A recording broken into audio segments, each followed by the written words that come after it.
মমতা বন্দ্যোপাধ্যায় যেদিন থেকে রাজ্যের 25,000-এরও বেশি মানুষ চাকরি হারিয়েছেন, যাদের মধ্যে অনেকেই যোগ্য শিক্ষক আছেন বলেই যোগ্যদের নিজেদের যোগ্য বলে দাবি করা এক শ্রেণীর এক অংশের শিক্ষকদের দাবি, এবং অবশ্যই অযোগ্য বা ঘুষ দিয়ে চাকরি পাওয়ারাও আছেন, তার কারণ তার অনেকটাই প্রমাণিত, অন্তত আদালতের কাছে তা নিয়ে কোনো প্রশ্ন নেই।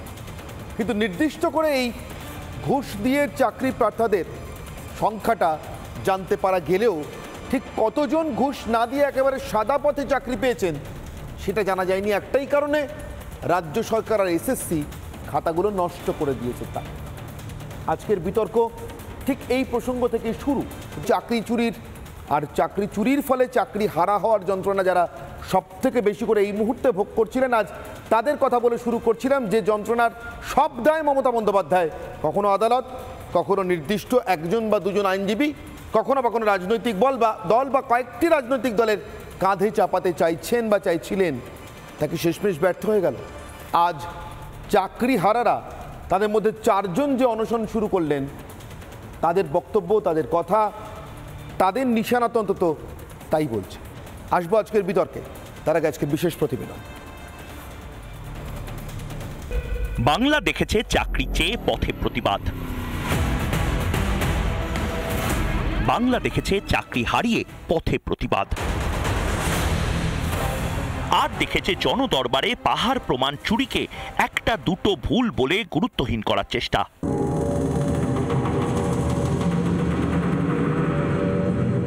এটা তোমার ভুল হয়েছে, তুমি সংশোধন করো, আমরা করে দিতাম।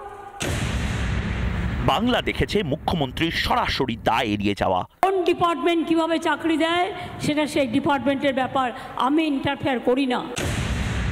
বাংলা দেখেছে চুরি লুকাতে বিচার ব্যবস্থাকেও আক্রমণের দুঃসাহস। জাজেস দিয়ে কথা বলবো না, কিন্তু জাজমেন্ট নিয়ে কথা বলবার অধিকার আমার আছে। আমি মানি না।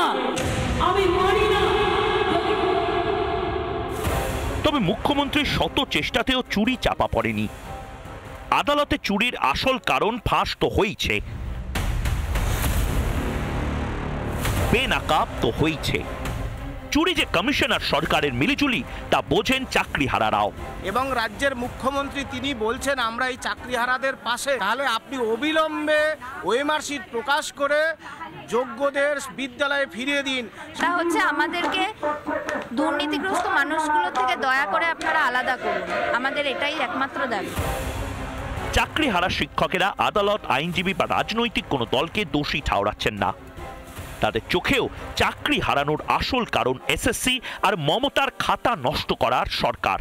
মমতার নির্জলা মিথ্যে খারিজ হয়ে যাচ্ছে জনতার আদালতেও। ভেবেছিলেন প্রায় 26,000 চাকরি হারার ক্ষোভকেও নির্বাচনে লড়ার পুঁজি করবেন, কিন্তু মমতার আস্থার ব্যাংকে যে লালবাতি, সেখানে নতুন করে বিশ্বাস জমা রাখবে কে? রিপাবলিক বাংলা।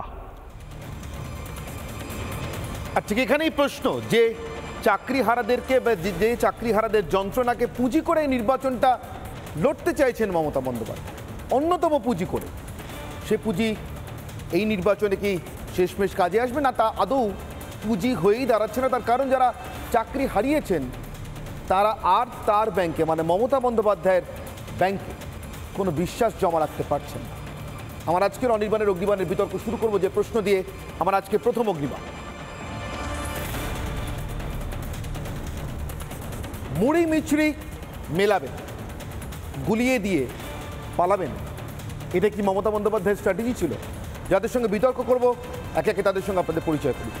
আমার ঠিক ডান দিক থেকে পরিচয় করাচ্ছি। আমার একদম ডান দিকে রয়েছেন কিয়া ঘোষ, বিজেপি মুখপাত্র। আমার ঠিক ডান দিকে রয়েছেন সেই চাকরিহারাদের একজন যারা নিজেদেরকে যোগ্য দাবি করছেন, শুধু নয় তার সঙ্গে বলছেন তাদের এই মুড়ি এবং মিছরি অর্থাৎ অযোগ্য এবং যোগ্যদের একসঙ্গে মিলিয়ে দেওয়ার জন্য এসএসসি এবং সরকার ছাড়া অন্য কাউকে তারা দায়ী বলে মনে করছে না। তাদেরই একজন রাজীব হাঁসদা।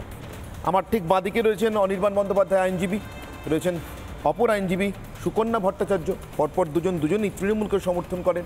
আমার সঙ্গে আজকের এই বিতর্কে যোগ দিয়েছেন ভাস্কর ঘোষ, ডিএ আন্দোলনকারী, যাদের সংগ্রামী যৌথ মঞ্চের সঙ্গে একসঙ্গে রাজীববাবুদের মধ্যে 4 জন আজকে অনশন শুরু করেছেন, এই আন্দোলন শুরু করেছেন। এবং আমার সঙ্গে যোগ দিয়েছেন ফিরদৌস শামীম আইনজীবী। আমি ফিরদৌসবাবু আপনার কাছ থেকে শুরু করব, তার কারণ শুরু হয়েছিল আদালত দিয়ে, তারপরে এসেছিলেন নির্দিষ্ট করে একজন আইনজীবী বিকাশ রঞ্জন ভট্টাচার্য।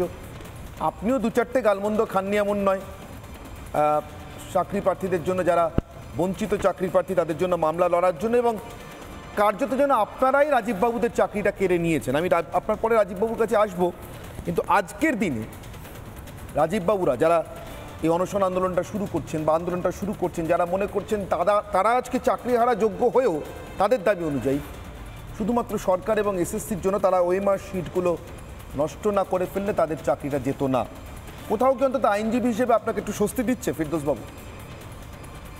দেখুন, আমি প্রথমেই মনে করি যে যারা এখানে যোগ্য চাকরি প্রাপক আছেন, আমি নিশ্চিতভাবে মনে করি এখানে যোগ্য চাকরি প্রাপক আছেন, তাদের যোগ্যতা থাকা সত্ত্বেও তারা আজকে কিন্তু তারাও বঞ্চিত। কেন বঞ্চিত হলেন তারা সব থেকে ভালো জানেন। তার কারণ হচ্ছে এই যে ধরুন নিয়োগকারী সংস্থা, তাদের সরকারের তৈরি আইন মোতাবেক নিয়োগ করতে হয়, কিন্তু নিয়োগকারী সংস্থা সরকারের তৈরি যে আইন, সে আইনের প্রতিটি ধাপে নিয়ম ভঙ্গ করেছে। ওনাকে জিজ্ঞাসা করবেন, দেখবেন উনি নির্দিষ্টভাবে বলবে যে merit list with breakage of marks প্রকাশ করা হয়নি। এই যে ওএমআর শিট এসএসসি সার্ভারে কোনোদিন ছিল না, তারা ডিস্ট্রয় করে দিয়েছে। এই যে ওএমআর শিট গুলো আপনারা দেখেছেন না, পরবর্তীতে এসএসসি সার্ভারে আপলোড হয়েছে, আদালতের নির্দেশের ফলে সিবিআই নাইসা বলে একটি সংস্থার কর্তা ব্যক্তি পঙ্কজ বনসালের বাড়ি থেকে সেটা উদ্ধার করেছিলেন 3টে হার্ড ডিস্ক, তার কপি দেখেছেন। আদালত বারবার এসএসসি বোর্ড এবং সরকারকে বলেছিলেন যে তোমরা কে যোগ্য কে অযোগ্য সেটার নির্দিষ্ট তালিকা দাও, এবং তারা একটা তালিকাও দিয়েছিলেন, এবং সেই তালিকা যে সম্পূর্ণ ভুল সেটা কিন্তু এসএসসি চেয়ারম্যান নিজে এই যখন সাংবাদিক সম্মেলন করেছিলেন না, এই যে জাজমেন্টের পরে, তাকে আপনারাই প্রশ্ন করেছিলেন যে আপনি যে বলছেন যে 5000 জন অযোগ্য, এর বাইরে আর যে অযোগ্য নেই এটা কি হলফ করে বলতে পারবেন? তিনি বলেছিলেন না, বলতে পারবো না। নিশ্চিতভাবে মনে আছে, এই যে ধরুন স্টেট এর আগের দিন সুপ্রিম কোর্টে গিয়ে এই যে যোগ্য চাকরি প্রাপকদের হয়ে একটি শব্দ খরচ করেছে।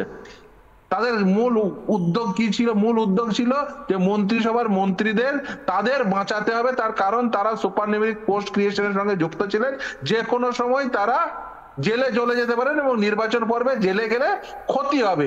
আসলে তাদের লক্ষ্য, রাজ্য সরকারের লক্ষ্য নির্বাচন এবং মন্ত্রিসভার জেল যাত্রা আটকানো। তারা কে যোগ্য কে অযোগ্য একদমই তারা সেই নিয়ে একেবারে বিচলিত রয়েছে। দ্বিতীয় কথা বলি যে এখন পর্যন্ত জাস্ট একটা কথা বলে শেষ করবো, অনিল বাবু, একটা কথা বলে শেষ করবো। আমি আপনাদের এই চ্যানেলে মমতা বন্দ্যোপাধ্যায়কে চ্যালেঞ্জ করেছি যে মমতা বন্দ্যোপাধ্যায় নবান্নের 14 তলা থেকে তুমি লম্বা করে লিস্টটা দাও, বলে দাও এরা যোগ্য এবং এরা অযোগ্য। মমতা বন্দ্যোপাধ্যায় এই কাজটি যদি সঠিকভাবে করে দেন তাহলে সেটা কিন্তু এই যে যোগ্য চাকরি প্রাপক যারা এতদিন ধরে বঞ্চিত হচ্ছেন, যারা বঞ্চিত বলে মনে করছেন, তাহলেই তারা সুরাহা পাবেন। কিন্তু দুর্ভাগ্য কি জানেন, যে মমতা বন্দ্যোপাধ্যায়রা এসএসসি বোর্ড এরা কে যোগ্য কে অযোগ্য এটা সঠিকভাবে নির্বাচন করতে পারছেন না। এই যে নির্বাচন চাইছেন না, আমি রাজীব বাবুর কাছে আসবো। রাজীব বাবু, এই যে মুড়ি মিছরি মিলিয়ে গেল করার জন্য, এই যে মুড়ি মিছরি মিলিয়ে গেল, আসবো ফিরদৌসবাবু আসবো।